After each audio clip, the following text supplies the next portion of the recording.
Viewers, welcome back to my new video. আজকে আমি নিয়ে এসেছি কাঁঠাল পাতার পিঠার একটি রেসিপি। তো রেসিপির জন্য যে যে ইনগ্রেডিয়েন্টসের প্রয়োজন হয় তা আমি আপনাদের সাথে পরিচয় করে দিচ্ছি। এখানে নিয়ে নিয়েছি আমি কাঁঠাল পাতা, নিয়ে নিয়েছি হাফ কেজি পরিমাণে চালের গুঁড়ো, নিয়ে নিয়েছি নারকেল কুড়ানো, নিয়ে নিয়েছি পরিমাণ মতো মিঠা, নিয়ে নিয়েছি তালের পিউরি, নিয়ে নিয়েছি 1 টিস্পুন আপনার লবণ, নিয়ে নিয়েছি 1 টিস্পুন বেকিং পাউডার। প্রথমে আমি এখানে দিয়ে দিচ্ছি 1 টিস্পুন লবণ, তারপর আমি এখানে দিয়ে দিচ্ছি 1 টিস্পুন বেকিং পাউডার,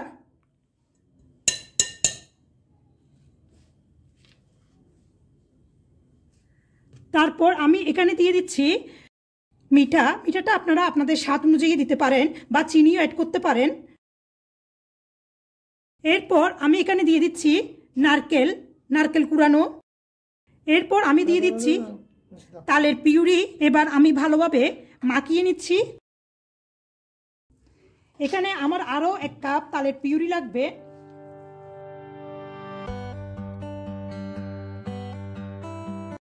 আমি আরও 1 কাপ তালের পিউরি এখানে অ্যাড করছি। আপনারা ভিডিওতে দেখতে পাচ্ছেন আরও 1 কাপ তালের পিউরি আমি এখানে অ্যাড করলাম। যেহেতু আমি এটা রেস্টে রাখবো না, আমি ইনস্ট্যান্ট রেডি করছি,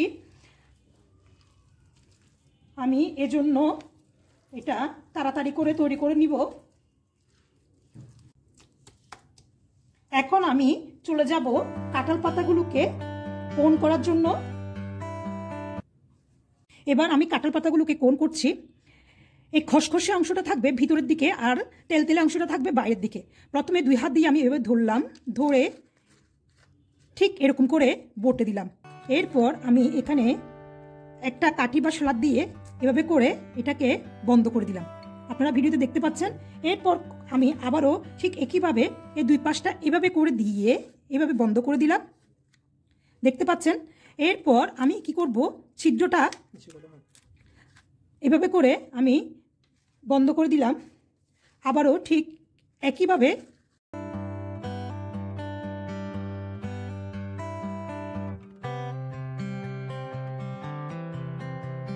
এবার আমার কাঁঠাল পাতার কোণগুলো আমি তৈরি করে নিলাম। এবার আমি পিঠার পিউরিগুলো এখানে ঢেলে দিয়ে আমি চুলায় চলে যাচ্ছি আপনাদের সাথে। আপনারা দেখতে পাচ্ছেন ভিডিওতে আমি পিউরি পুরোপুরি দিব না, পুরো ভরাট করে দিলে এটা যেহেতু ফুলবে এজন্য আমি পুরো ভরাট করব না, অল্প একটু ভরাট করব। এরপর আমি এখানের উপর নারকেল দিয়ে একটু সাজিয়ে দিচ্ছি, দিয়ে আমি যে স্ট্রেনারে করে ওইটা দিব ওই স্ট্রেনারে রাখছি।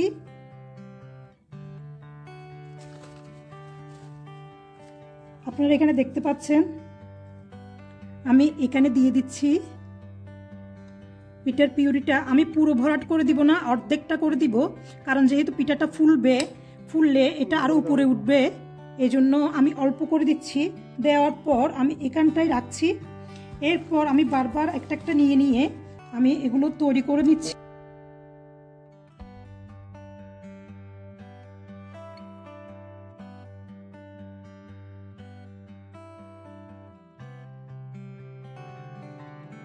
এবার আমি এটা নিয়ে চুলায় চলে যাচ্ছি। এবার একটি পাত্রে আমি পানি বসিয়ে এভাবে দিয়ে দিলাম।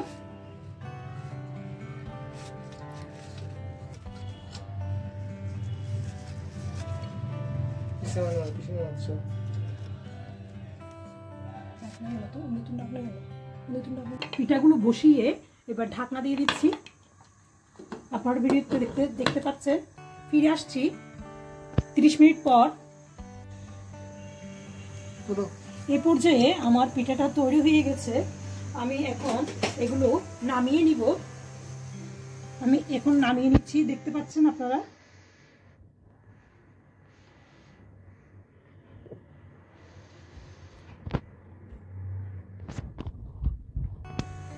কি সুন্দর হয়েছে, আপনারা ভিডিওতে দেখতে পাচ্ছেন।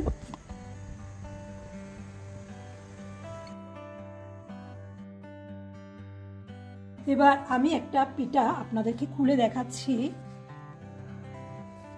এবার পিঠাটা আমি খুলে দেখাচ্ছি, দেখেন কতটা সুন্দর হয়েছে, কতটা সুন্দর হয়েছে। আপনারা ভিডিওতে দেখতে পাচ্ছেন পিঠাটা কি সুন্দর হয়েছে, দেখেন পিঠাটা। এবার আমি আরো একটা পিঠা আপনাদেরকে ছিঁড়ে দেখাচ্ছি। এইভাবে করে আমি পিঠাটা আপনাদেরকে খুলে দেখাচ্ছি, আপনারা দেখতে পাচ্ছেন কত সুন্দর হয়েছে। এই দেখেন কত সুন্দর একটা পিঠা হয়েছে।